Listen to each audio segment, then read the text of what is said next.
নহয় মানে তেওঁলোকে বহুদিনৰ পৰা বাংলাদেশৰ মানুহ আমাৰ বদৰপুৰ ষ্টেচন ৰেলৱে ষ্টেচনত উঠাই দি ভাৰতৰ বিভিন্ন ঠাইলৈ পঠিয়াই দিছিলে। আমাৰ বদৰপুৰৰ এজন ল'ৰা আছে, তাৰ নাম জামিল আহমেদ। আমি খবৰ পাই আছিলোঁ যে তেওঁ অটো ড্ৰাইভাৰ হয়।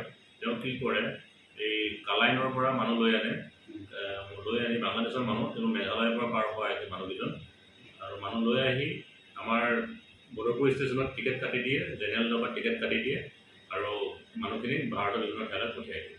সেইমতে তেওঁক আমি যোৱাকালি আটক কৰিলোঁ।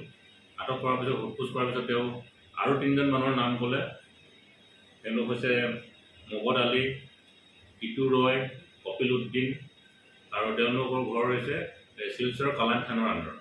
আৰু যোৱা নিশা তেওঁলোকক আমি আটক কৰিবলৈ সক্ষম হ'লোঁ। আৰু তেওঁলোকৰ মোবাইলবোৰ আমি চেক কৰাৰ পিছত বিভিন্ন আপত্তিজনক নথি পত্ৰ, বাংলাদেশৰ মানুহৰ লগত হোৱাটছআপ কলিং আৰু পইচা লেনদেন আৰু টিকেটবোৰ পঠাই দিয়া, ৰেলৱে টিকেট কাটি পঠাই দিয়া, এইবোৰ আমি পাইছোঁ। কিমান দিন থাকিছে বদৰ ষ্টেচনত ছাৰ? আজি ধৰিছেতো? হয়, যোৱা নিশা ধৰা হৈছে। তেওঁলোকে কিবা জিহাদী সংগঠনৰ লগত জড়িত আছে নেকি? এই নাম আমি তদন্ত কৰি আছোঁ, আৰু তদন্ত সম্পূৰ্ণ হ'লে আমি এইটো জনাব পাৰিম। নহয় মানে তেওঁলোকে বহুদিনৰ পৰা বাংলাদেশৰ মানুহ আমাৰ বদৰপুৰ ষ্টেচন ৰেলৱে ষ্টেচনত উঠাই দি ভাৰতৰ বিভিন্ন ঠাইলৈ পঠিয়াই দিছিলে। আমাৰ বদৰপুৰৰ এজন ল'ৰা আছে, তাৰ নাম জামিল আহমেদ। আমি খবৰ পাই আছিলোঁ যে তেওঁ অটো ড্ৰাইভাৰ হয়। তেওঁ কি কৰে, এই কালাইনৰ পৰা মানুহ লৈ আনি বাংলাদেশৰ মানুহ, তেওঁ মেঘালয়ৰ পৰা পাৰ হোৱা আহিছে মানুহকেইজন, আৰু মানুহ লৈ আহি আমাৰ বদৰপুৰ ষ্টেচনত টিকেট কাটি দিয়ে, জেনেৰেল ডবাত টিকেট কাটি দিয়ে আৰু মানুহখিনিক ভাৰতৰ বিভিন্ন ঠাইলৈ পঠিয়াই দিয়ে। সেইমতে তেওঁক আমি যোৱাকালি আটক কৰিলোঁ। আটক কৰাৰ পিছত সোধ-পোছ কৰাৰ পিছত তেওঁ আৰু 3জন মানুহৰ নাম ক'লে। তেওঁলোক হৈছে মগদ আলী, ইটু ৰয়, কপিল উদ্দিন, আৰু তেওঁলোকৰ ঘৰ হৈছে শিলচৰ কালান থানৰ আণ্ডাৰত। আৰু যোৱা নিশা তেওঁলোকক আমি আটক কৰিবলৈ সক্ষম হ'লোঁ। আৰু তেওঁলোকৰ মোবাইলবোৰ আমি চেক কৰাৰ পিছত বিভিন্ন আপত্তিজনক নথি পত্ৰ, বাংলাদেশৰ মানুহৰ লগত হোৱাটছআপ কলিং আৰু পইচা লেনদেন আৰু টিকেটবোৰ পঠাই দিয়া, ৰেলৱে টিকেট কাটি পঠাই দিয়া, এইবোৰ আমি পাইছোঁ। কিমান দিন থাকিছে বদৰ ষ্টেচনত ছাৰ? আজি ধৰিছেতো? হয়, যোৱা নিশা ধৰা হৈছে। তেওঁলোকে কিবা জিহাদী সংগঠনৰ লগত জড়িত আছে নেকি? এই নাম আমি তদন্ত কৰি আছোঁ, আৰু তদন্ত সম্পূৰ্ণ হ'লে আমি এইটো জনাব পাৰিম। নহয় মানে তেওঁলোকে বহুদিনৰ পৰা বাংলাদেশৰ মানুহ আমাৰ বদৰপুৰ ষ্টেচন ৰেলৱে ষ্টেচনত উঠাই দি ভাৰতৰ বিভিন্ন ঠাইলৈ পঠিয়াই দিছিলে। আমাৰ বদৰপুৰৰ এজন ল'ৰা আছে, তাৰ নাম জামিল আহমেদ। আমি খবৰ পাই আছিলোঁ যে তেওঁ অটো ড্ৰাইভাৰ হয়।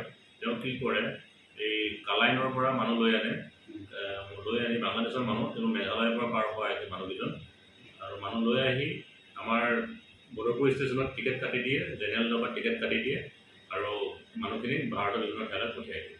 সেইমতে তেওঁক আমি যোৱাকালি আটক কৰিলোঁ। আটক কৰাৰ পিছত সোধ-পোছ কৰাৰ পিছত তেওঁ আৰু 3জন মানুহৰ নাম ক'লে। তেওঁলোক হৈছে মগদ আলী, ইটু ৰয়, কপিল উদ্দিন, আৰু তেওঁলোকৰ ঘৰ হৈছে শিলচৰ কালান থানৰ আণ্ডাৰত। আৰু যোৱা নিশা তেওঁলোকক আমি আটক কৰিবলৈ সক্ষম হ'লোঁ। আৰু তেওঁলোকৰ মোবাইলবোৰ আমি চেক কৰাৰ পিছত বিভিন্ন আপত্তিজনক নথি পত্ৰ, বাংলাদেশৰ মানুহৰ লগত হোৱাটছআপ কলিং আৰু পইচা লেনদেন আৰু টিকেটবোৰ পঠাই দিয়া, ৰেলৱে টিকেট কাটি পঠাই দিয়া, এইবোৰ আমি পাইছোঁ। কিমান দিন থাকিছে বদৰ ষ্টেচনত ছাৰ? আজি ধৰিছেতো? হয়, যোৱা নিশা ধৰা হৈছে।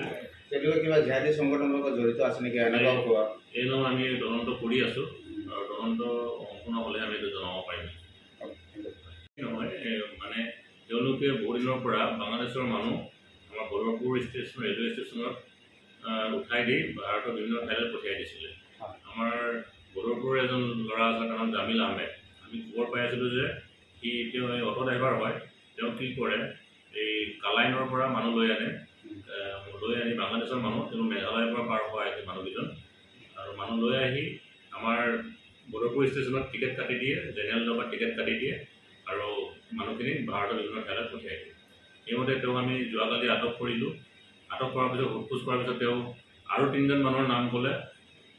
তেওঁলোক হৈছে মগদ আলী, ইটু ৰয়, কপিল উদ্দিন, আৰু তেওঁলোকৰ ঘৰ হৈছে শিলচৰ কালান থানৰ আণ্ডাৰত।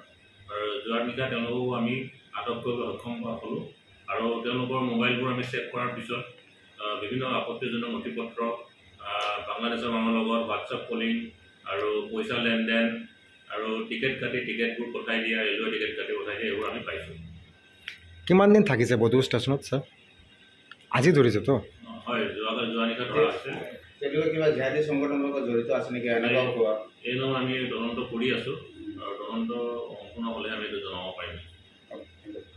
যিকোনো খবৰৰ বাবে যোগাযোগ কৰক 7099017330 অথবা 7099017390 নম্বৰত।